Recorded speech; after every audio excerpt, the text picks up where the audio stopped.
காவேரி வந்து அவங்க அம்மா வீட்ல எல்லார்கிட்டயும் பேசிட்டு அதுக்கப்புறம் வீட்டுக்கு போகிறாங்க. வீட்டுக்கு போனோன்னே விஜய காணோம். விஜய் எங்கே அப்படின்னோன்னே, அவன் மேலே இருக்காம்மா அப்படின்னு சொல்லிட்டு எல்லாரும் பேசுகிறாங்க. பாட்டி மட்டும் கோவிச்சுக்கிறாங்க. ஏன் சொல்லாமல் கொள்ளாமல் போனேன்னு சொல்லிட்டு திட்டுறாங்க. அதுக்கு காவேரி சாரி அப்படின்னு சொல்லிட்டு கேட்குறாங்க. அடுத்து வந்து தாத்தா வந்து காவேரி உங்ககிட்ட கொஞ்சம் பேசணுமான்னு சொல்லிட்டு தனியாக கூட்டின்னு போய் பேசுகிறாரு. ஏன் காவேரி இப்படி பண்ண? தாத்தா விட்டுட்டு போக உனக்கு எப்படி மனசு வந்தது? என்கிட்ட கூட ஒரு வார்த்தை சொல்லாமல் இப்படி பண்ணலாமாம்மா அப்படின்னு சொல்லிட்டு கேட்குறாரு. அதுக்கு காவேரி சாரி தாத்தா என்னை மன்னிச்சிடுங்க. அந்த டைமில் என்ன பண்ணுறதுன்னு எனக்கு ஒன்றுமே புரியல. அதான் ஒரே டென்ஷனில் நான் அப்படி பண்ணிட்டேன். இதுக்கப்புறம் இப்படி பண்ண மாட்டேன் தாத்தா ப்ளீஸ் அப்படின்னோடனே, சரிம்மா விஜய் வந்து ஒரு மாதிரி டென்ஷனாக இருக்கான். சாப்பிட கூட சாப்பிடல. என்னாச்சுன்னு தெரியல. ஒரு வேளை சோர்வாக இருக்கானா என்னன்னு தெரியல. போய் பாருமா ரூமில் தான் இருக்கான் அப்படின்னு சொல்லிட்டு அனுப்புகிறாரு. அடுத்து ரூமுக்கு போகிறாங்க காவேரி. விஜய் வந்து வேணும்னே வந்து பேசாமல் தூங்குறாரு. அப்போ பார்த்துட்டு காவேரி வந்து ஏன் இப்படி பண்ணுறாரு இவருன்னு தெரியலையே, ரொம்ப டென்ஷனாக இருக்காரா, சாப்பிட கூட சாப்பிடலையாமே அப்படின்னு சொல்லிட்டு காவேரி வந்து படுக்க போகிறாங்க. அப்போ விஜய் பார்த்துட்டே இருக்காங்க. விஜய் பேசவே மாட்டேங்கிறாரு. இவர் ஏன் இப்படி கோவமாக இருக்காரு, நான் என்ன சொல்லிட்டேன்னு இவ்வளோ கோவம் இவருக்கு அப்படின்னு சொல்லிட்டு வந்து பார்த்துக்கிட்டே இருக்காங்க. அடுத்து வந்து விஜய் வந்து என்ன பண்ணுறாரு, ரொம்ப மனசு கஷ்டத்தோடு உட்காந்துருக்காரு. அப்போ வந்து காவேரி வந்து இங்கே பாருங்கள், நேற்று கதை நேற்றோட முடிஞ்சிச்சு, என்கிட்ட பேச மாட்டீங்களா அப்படின்னோடனே, உங்ககிட்ட பேசாமல் நான் எங்கே போகிறேன் அப்படின்றாரு. அப்புறம் எதுக்காக இப்படி பண்ணுறீங்க? இங்கே பாரு காவேரி, ஒரே ஒரு விஷயம் மட்டும் நான் சொல்கிறேன். நீ இன்னொரு வாட்டி வந்து 7 மாதம் 8 மாதம் கதை நீ பேசவே கூடாது புரியுதா அப்படின்னோடனே, ஓ அதுக்கு தான் கோச்சிக்கிட்டீங்களா, சரி நான் பேச மாட்டேன் போதுமா அப்படின்றாங்க. சரி ஓகே அப்படின்னு சொல்லிட்டு காவேரி விஜயும் வந்து பேசிகிட்டு இருக்காங்க. அந்த டைமில் கரெக்டாக வந்து வெளியே ஒரே சத்தமாக இருக்குது. வெளியே போய் பார்க்குறாங்க. பசுபதி வந்து கேங்கோட வந்து இறங்குறாரு. அதை பார்த்து விஜய் வந்து உள்ளே அனுமதிக்க மாட்டேங்கிறாரு. அதை பார்த்து ராகினியும் வந்து பசுபதி பயங்கரமாக சண்டை போடுறாங்க. அந்த டைமில் வந்து விஜய் வந்து சொல்கிறாரு, என்ன சொன்னாலும் சரி வீட்டில் அனுமதி கிடையாது அப்படின்ற மாதிரி சொல்லிடுறாரு. அதுக்கப்புறம் ராதாக்காகவும் வந்து நம்ம காவேரி வந்து இந்த பிரச்சனையை தீர்க்கறதுக்காக காவேரி வந்து பேசுகிறாங்க விஜய் கிட்ட. அதனால் இவங்க 2 பேருக்காக சரி ஓகேன்னு சொல்லிட்டு உள்ளே அலோவ் பண்ணுறாரு. இதே தான் பார்த்த காவேரி வந்து அப்படியே பார்த்துட்டு கெத்தாக இருக்காங்க ராகினி கிட்ட. ராகினி வந்து செம கடுப்பாகிறாங்க.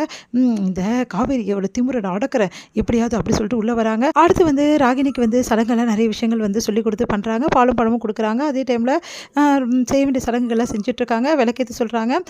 எல்லாம் முடிச்சுட்டு சரி ஓகே எனக்கு ரொம்ப டயர்டாக இருக்குது அப்படி சொல்லிட்டு ரெஸ்ட் எடுத்துகிட்டு இருக்காங்க ராகினி. அடுத்து வந்து காவேரி கிட்ட பூவெல்லாம் கொடுத்து விஜய் கிட்டே காவேரி கிட்டே இந்த ரூமெல்லாம் அலங்கரிக்கணும், இந்த வேலையை நீங்கள் தான் செய்யணும் அப்படின்னு சொல்லிட்டு பாட்டியும் வந்து அவங்க சித்தியும் சொல்கிறாங்க. அது கேட்டு இதெல்லாம் நான் பண்ண முடியாதுன்னு சொல்லிட்டு காவேரி வந்து சொல்கிறாங்க. அதுக்கு வந்து விஜயும் பண்ண முடியாதுன்னு சொல்லிட்டு சொல்கிறாரு. அதுக்கப்புறம் வந்து அவங்க சித்தி வந்து கெஞ்சி கேட்குறாங்க, ப்ளீஸ்ப்பா வந்து நீ தானே அண்ணன், நீங்கள் தானே 2 பேரும் அண்ணன் அண்ணி, நீங்கள் தான் இதை பண்ணணும், ப்ளீஸ் எனக்காக பண்ண முடியுமா அப்படின்னு சொல்லிட்டு கெஞ்சி கேட்குறதா. சரி சொல்லிட்டு அதெல்லாம் பண்ணுறாங்க. அதெல்லாம் பார்த்து ராகினி ரொம்ப சந்தோஷப்படுறாங்க.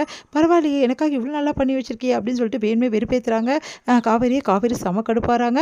அடுத்து வந்து இவங்க 2 பேரும் வந்து பூவெல்லாம் வந்து அலங்கரிச்சிட்டு இருக்கும்போது ஒருத்தர் அப்படியே வந்து தன்னறியாமல் வந்து அப்படியே பார்த்துக்கிறாங்க. நம்ம விஜயும் காவேரியும் அப்படியே 2 பேர் சிரிச்சுக்கிறாங்க. அஜய் வந்து ஃபர்ஸ்ட் நைட் ரூமில் ரொம்ப சந்தோஷமாக ராகினிக்காக எதிர்பார்த்துட்டு இருக்காரு. ராகினி வராங்க.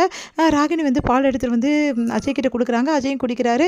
வா ராகினி நீ எவ்வளோ அழகாக இருக்க தெரியுமா, அந்த தேவதை மாதிரி இருக்க அப்படின்னு சொல்லிட்டு ஹக் பண்ண பார்க்குறாரு. உடனே தள்ளி விடுறாங்க.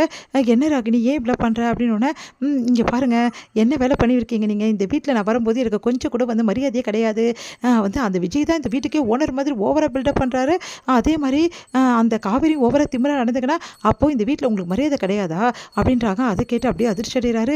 இவளுக்கு ஒரு வேலை எல்லாம் தெரிஞ்சிச்சா, இங்கே பாருங்கள் எனக்கு தெரியாது, அந்த விஜயோட நீங்கள் தான் வந்து பவர்ஃபுல்லாக இந்த வீட்டில் இருக்கணும், எல்லா மரியாதையும் உங்களுக்கு தான் கிடைக்கணும், உங்களுக்கு அப்புறம் எனக்கு கிடைக்கணும் புரியுதா, முதல்ல இந்த வீட்டில் மரியாதையை வாங்க பாருங்கள், அதுக்கப்புறம் இந்த ஃபர்ஸ்ட் நைட்டுக்கெலாம் ஆசைப்படலாம் அப்படின்னு சொல்லிட்டு அப்படியே வந்து எல்லாத்தையும் தூக்கி போட்டு படுக்க போகிறாங்க.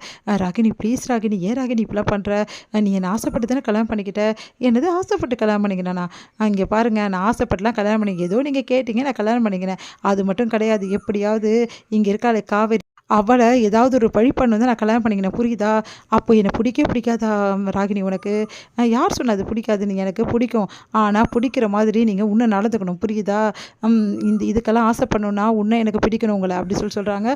அதை கேட்டு வந்து செம்ம டென்ஷனாக ராஜே, என்ன ராகினி இப்படி பண்ணுற, நம்மளுக்கு இந்த ஃபஸ்ட் நைட் நடக்கும் நம்ம சந்தோஷமாக இருக்கலாம்னு சொல்லிட்டு எவ்வளோ பிளான்லாம் பண்ணியிருந்தேன் தெரியுமா, கடைசியில் இப்படி பண்ணிட்டியே, நடக்கும் கண்டிப்பாக ஒரு நாள், ஆனால் அதுக்கு நான் சொல்கிற மாதிரி நீங்கள் கேட்கணும் புரியுதா, முதல்ல லைட் ஆஃப் பண்ணிட்டு படுங்க, எனக்கு ரொம்ப டயர்டாக இருக்குது அப்படி சொல்லிட்டு படுக்கிறாங்க. உடனே அஜய் ஏமாந்து போகிறாரு. இப்படி நடந்துச்சு ராகினி கூட எப்படிலாம் ஃபர்ஸ்ட் நைட் என்ஜாய் பண்ணலாம்னு நினச்சோமே இந்த மாதிரி நடந்துச்சு அப்படின்னு சொல்லிட்டு அஜய் வந்து ராகினியை அப்படியே வந்து ஏக்கத்தோடு பார்த்துக்கிட்டே இருக்காரு. இதோட முடியுது.